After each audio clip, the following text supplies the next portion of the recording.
Hello and welcome back to the Horse Racing Network with me, Izzy Phillips, and I'm joined as always by racing broadcaster and journalist Paul Alster. Whilst we take a look ahead to this Saturday's racing, we've got some really good cards, Paul. We're going to cover the Peter Marsh. We're going to take a look at the Clarence House, which is actually one of my favourite races on the calendar. What do you make of this weekend's racing? Have you got a preference? Well, I think we've got some very good racing, and for the most part, we'll come to the Clarence House in due course, but the fields have stood up really well. And for the first time in quite a little while, we've got enough runners to make each way betting in particular for many of the races well worthwhile. So I think some good racing over the jumps and also on the flat as well at Linkfield. Yeah, and as Paul said, we will be taking a look at that Clarence House. We will be taking a look at Ascot. But if we have a little look at the weather there, it's actually quite rainy at the moment. There's currently a weather warning at Ascot for excessive rain. And that rain's due to carry on a little bit into the weather tomorrow and maybe a little bit on the morning of race day. But it's generally overcast and dry on race day itself. But I think there's probably a high possibility, Paul, that we could see some soft ground on Saturday. Ascot's currently good to soft at the moment, but we're going to start by first of all taking a look at the 220, where we do have a handicap chase at the top of the market here. We have Vincenzo. We've then got in the market also Bad, Scarface, Etalon for the Skeletons, another outing for Hitman, and potential top jockey for Paul Nicholls now, Freddie Ginger, if things go right. You've got Neon Moon in there, Fugitive, Heltenham, and Jungle Boogie. Who do you like here? Because I do have an old favourite running, if I'm honest. Well, to be honest, there's quite a few old favourites in this race, aren't there? There's some real good handicap chasers, and some of them better than handicappers in this race, with the weights headed by Hitman, of course, among whose owners is Sir Alex Ferguson. He's a very good horse on his day, but whether he's up to winning off a mark of 155 remains to be seen. I've got to be honest, I think the market may just about have it right here with Vincenzo. Even though he hasn't won over this far, he's run some really good races in defeat already this season at Cheltenham in the Paddy Power, and then again last time out in the Hunt Family December Gold Cup. So I think he's got to go really well, assuming he gets home.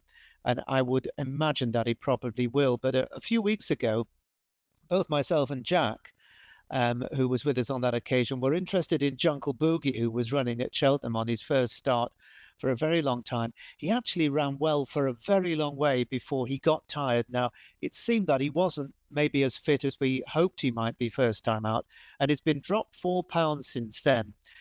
And notably as well, he's a previous course and distance winner, 3 starts back, just over a year ago at Ascot, where he absolutely wiped the floor with a good horse called Field Door, who went across to America not that long ago and won the Colonial Hurdle, a very big race out in the United States. So I think Jungle Boogie is still interesting. And I see James Bowen is on with Charlie Deutsch going up to Haydock. Maybe the change of jockey might just help. And I think that each way Jungle Boogie is a reasonable alternative to Vincenzo, who's the one that I really do fear. When they all faced each other really not that long ago, only on the 20th of December at Ascot, you had Etalon running against Scarface, and you also had Bad in there as well. And I really, really fancied Bad. He is one of my old favourites, actually. And I was really disappointed with his running, to be completely honest, especially considering at the time in December, the form of Ben Jones and Ben Paulin. But Etalon was actually quite impressive on that day. So I'd be interested to see as they're all coming out again how they finish. Scarface ran a really good race in second for Brendan Powell and Joe Tizard.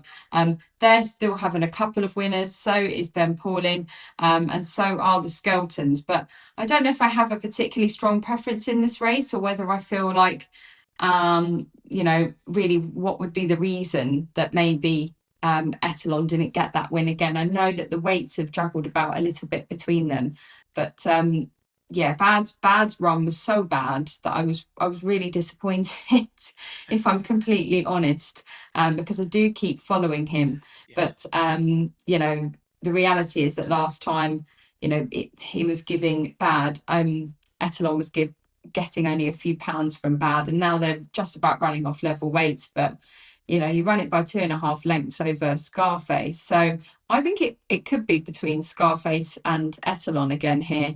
But I have to say, I think Bad is probably a little bit too short considering how he ran last time. And Etalon, I think, you can currently get best odds of around 7-1 on Etalon. So that's probably my fancy. Mm. But we'll see, because it looks like they might all keep Well, defeating as you each say, other. these horses, yeah, that's exactly the point I was going to make there, that these horses have met each other that many times. It just depends who turns up on the day in the best form, gets out of the bed the right side. And I don't think there'll be a lot between the likes of Scarface, Etalon, and Bad. Vincenzo, I think he's going to be a tough nut to crack, but the value could still be Jungle Boogie, who's got a lot of class. I wonder if Jungle Boogie will get his win this year. I know you guys have been absolutely kind of rooting for him. And Well, but he is the oldest in the race now. He's even that 1 year older than when you last put him up on the podcast, because we've gone past January the 1st now. yeah, that's right. But I think he's only had 9 runs in his life, so he's very lightly raised. And what I would say is when I saw that run at Cheltenham, I thought to myself straight away, the 2 mile handicap chase at the Cheltenham Festival, he travelled so well for the first 2.25 miles. At 2 miles at Cheltenham, if he goes for that race, I could see Jungle Boogie belting along and maybe taking a bit of stopping. I know they've run him over further, but he's a horse who was even entered for a champion chase a season or two back. So whatever he does on Saturday, the options will still be open, I think, as long as he comes back in one piece, safe and sound. Well, talking about horses absolutely bolting up, and ones that have a really fantastic chance, it is time for us to take a look at that Clarence House. It is one of my favourite races. I remember back in the day, that showdown between Altior and Energumen just was absolutely incredible. And there've been some amazing winners of this race, including, multiple champion chase winners like Dodging Bullets and Sprinter Sacra. Nikki Henderson's got a really good record here, but also so does Willie Mullins, because Underso is the winning most horse in this race as well. So that does take us to the top of the market with the Clarence House. It is Fast and Furious, run over 2 mile. And at the top, we have Ilete Tomp for Paul Townend and Willie Mullins. Second in the market, you've got the old boy John Bon, who'll be back. But I saw someone the other day saying, Ilete Tomp is doing to John Bon what John Bon did to Edward Stone, and it's kind of like a passing of the torch, really, in terms of these chasing performances. But in here as well, we've got a little bit of an unknown entity, because you've got the likes of Thistle Ask, and we don't quite know where the ceiling is with him for the Skeltons. You've then got Gidley Park in here as well, so quite a small field for the Clarence House. An interesting one, but do you think it's essentially Ilete Tomp's to lose, Paul? Exactly. Yes. I think that Ilete Tomp is going to be very hard to stop, is he? Normally, I wouldn't go near odds-on chances. I'm not an odds-on punter. But given that he's slammed John Bond the last 2 times they've met,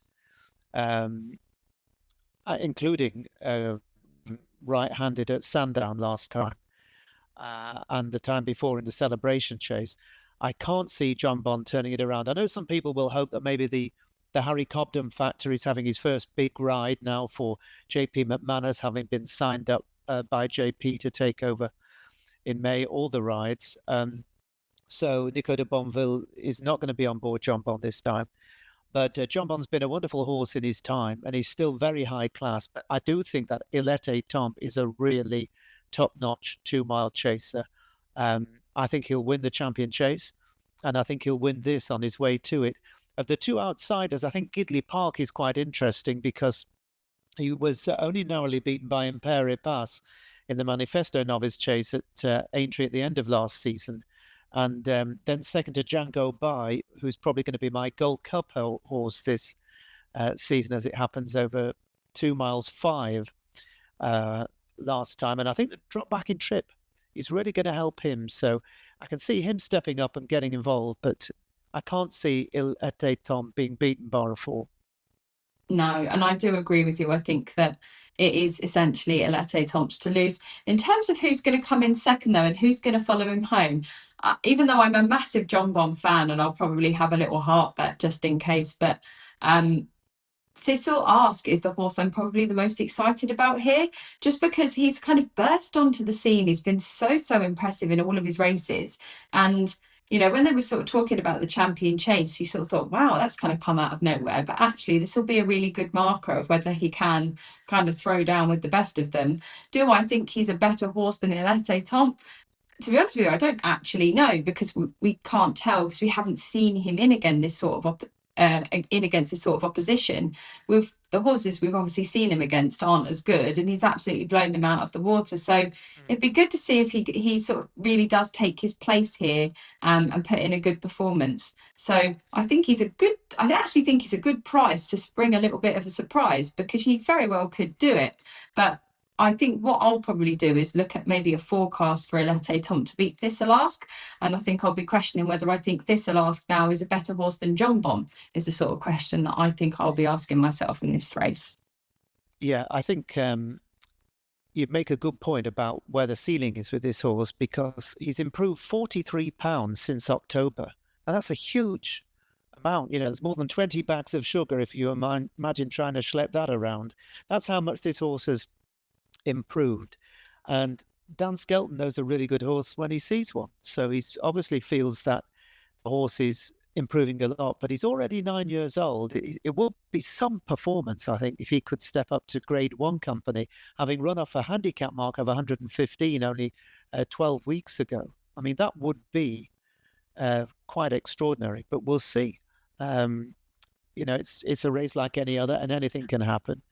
But if he beats Ilete Tomp, I think, well, I won't say I'll eat my hat because I don't wear a hat, but I'll be more than shocked. I'll be more than shocked. Absolutely.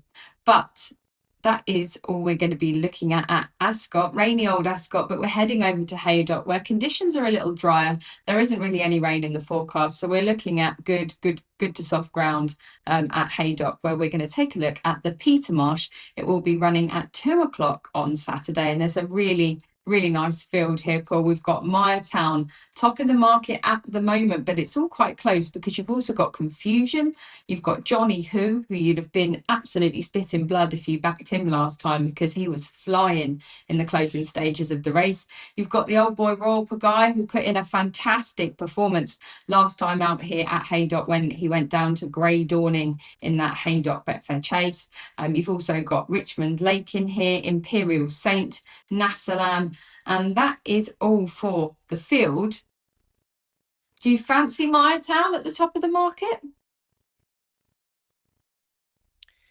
He's a bit hit or miss, isn't he? I mean, he's a bit clumsy. He's fallen over in 2 of his last 4 starts, but he was so impressive when he won the Ultima at Cheltenham, but he's gone up 15 pounds since then. Do you know, is it? I was really shocked when I read some people saying he was due to run the other week and the race was abandoned, I think. But they were saying he would have won. The way he was going at Newbury in the Coral Gold Cup, he would have won. Well, he fell at the 9th fence, and there are 22 fences. He wasn't even it wasn't even halfway. So, I mean, he was bowling along nicely, but there was a lot of running to be done. He's yet to prove that he can handle himself off this handicap mark, but I know he's held in high regard by Lucinda Russell and Michael Scudamore, but I'd be opposing him. My heart would say Royal Pagaille because he's brilliant at Haydock. He's won 2 Betfair chases. He was just, not just beaten. He was quite easily beaten in the end by Grey Dawning, who was hugely impressive in the Betfair chase 8 weeks ago. But he's back to a handicap here. If there was softer ground, I think it'd be worth a bet. So if the weather forecast is wrong and it absolutely tanks it down at Haydock, you'd want to be on Royal Pagaille by 12 stone. But the one I like here is a bit like that horse you were talking about in the Clarence house. A real improver is Confusion. He won off 115 at Wetherby on the 1st of November. He's gone up 30 pounds since then. and he's won 2 Grade 3s, including the rehearsal chase at Newcastle. And then he won on Boxing Day the Roland Merrick handicap chase. And Joel Parkinson and Sue Smith, they really believe in this horse. And I know he's got an entry. They're talking about running him the Gold Cup. So he's got to win here, isn't he? If he's going to justify a Gold Cup place and a sort of wild card entry into what is the most open Gold Cup in many a long year. By the way, they're betting 6-1 the field, the anti-post markets for the Gold Cup. You couldn't imagine that over the last decade. Well, I think Confusion could be the one here because he arrives in form. He's generally a very sound jumper, and connections are really bullish about him. Also, there's been quite a lot of money already for Confusion, who's now down to 5-2, having been as big as 7-2 when the betting opened on the race after the decks. Yeah, the money is absolutely piled in for him. I reckon he could end up going off favourite at this rate. The only thing you do have to say about Maya Town is that the Lucinda Russell team haven't really been having that fantastic of a season. Like, they will be, I'm sure, openly disappointed with kind of how things have gone. Like you said, I think it's a bit wild to suggest he could have won that last race at Newbury that far out, but like I said, when I kind of went through the field initially, there is a horse that definitely could have won last time out. He was a little bit closer in kind of firing distance at the final flight, and that is Johnny Who. He absolutely rallied to run on into third, and I think that he's quite an exciting contender here. I think this extra furlong actually might suit him because obviously that was over 3 mile last time out. So I'm probably going to go with Johnny Who, but I do agree with you. I will absolutely be having a heart bet, but actually not necessarily, because he is such a fantastic horse here on Royal Pagaille. He absolutely loves it. I think if the rain had come for him, he'd probably be a little bit of a shorter price. But actually, when he ran last time out at Haydock in that, in that Betfair chase, he was running on good to soft then, and he didn't disgrace himself against a horse that is very, very impressive in Grey Dawn, and that was one hell of a performance. So I think that Royal Pagaille back in handicap company could be a really, really nice bet here. I think you can get around 9-1 on him at the moment. So that's probably where my kind of vision would take me, would be Johnny Who and Royal Pagaille. I'm not much of a follower of Confusion, so I'm kind of quite happy to watch him, but I will be keeping your thoughts in mind when he's at the starting place, that's for sure. Okay.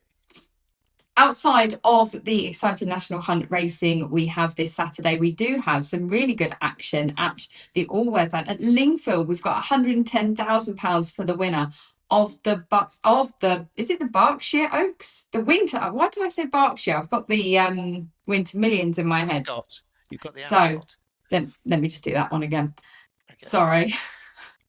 Outside of the exciting National Hunt racing we have this weekend, we do also have some really good action over on the all-weather at Lingfield, where we have the Winter Oaks. The girls are going to take each other on. Paul, you are expert here, because I'm going to be honest, I don't have a strong fancy, but there is a good field and there is a strong favourite in Morafor for Ryan Moore. You've then got Sky Safari in here. She's seemingly done nothing wrong and won her last 3 starts. You've got Wujud for the Haggis team, Lady of Arabia, Unassuming, and then you've got a bit bigger the rest really. There's another few runners in here going right up to about 50-1. So if you put the money up, the horses will come. But do you agree with the market in terms of Morafor, or do you think that Sky Safari could be the sort of horse that could spring an upset? Well, Sky Safari is another of these improvers. You know, when they get on a roll, especially fillies, they can really improve. She's gone up £15 for her 3 wins since July. And most recently, she won a listed race at Lingfield over a mile. But the question mark about Sky Safari is the trip.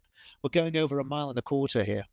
And this is 2 furlongs further than she's ever gone before. So I'd just be a little bit concerned about her seeing out the trip.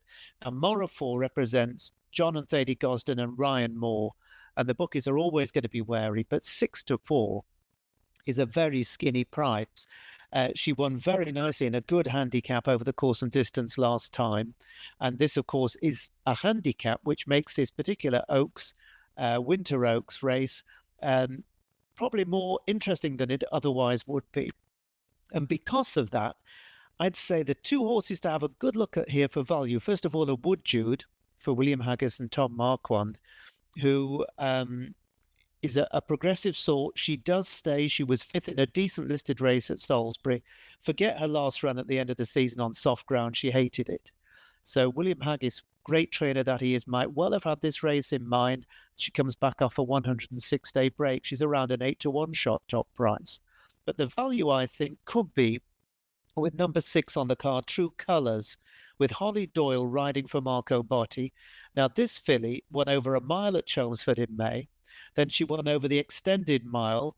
That's 9.5 furlongs at Wolverhampton in November. She won very easily. And then last time out, she took on Morafori at Lingfield. And it was a funny race. They didn't go a great gallop. So she went to the front and she tried to get away from them. She led down to the furlong pole. Then she got reeled in. I think if they go a better gallop and if she can possibly take a lead but race prominently, this filly could go really well because she's going to be getting plenty of weight, £21 from Morafori, and she's actually available at up to 14-1.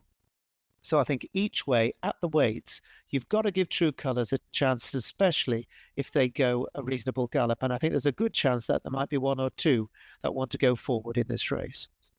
Yes, I do agree with you in terms of like the each way market. I think it's really good here that you are going to get your first three. Just having a little look really through the trainer form, and it's going to be quite hard to tell really who's kind of firing because they're either not having many runners or not having many winners. So you know, currently Gosden is 0 for 0. So you just don't quite know how the horses are going to come out. But one trainer that is having plenty of winners is George Bowie, and he has got unassuming in here with Billy Loughlin on board. We can't really call him Billy the Kid anymore. I saw some interviews with him the other day, and suddenly looks really grown up now. But a really nice price there at 12-1, and has sort of been showing that potentially she might want further. So quite an interesting one there, and probably the sort of angle I would take would be to find a horse I think might finish in the first three and do an each way shout. So unassuming for me, and number 6, which is True Colours for you, got the old Cyndi Lauper Cyndi element. Lauper. Yeah. Cyndi Lauper for a race with all the girls seems quite fitting, doesn't it? Really, but there we go. So hopefully we have found you a few winners this weekend, but don't forget to join us back next week where we will be taking a look ahead to Cheltenham Trials Day because it's all Cheltenham from here. So we'll see you soon.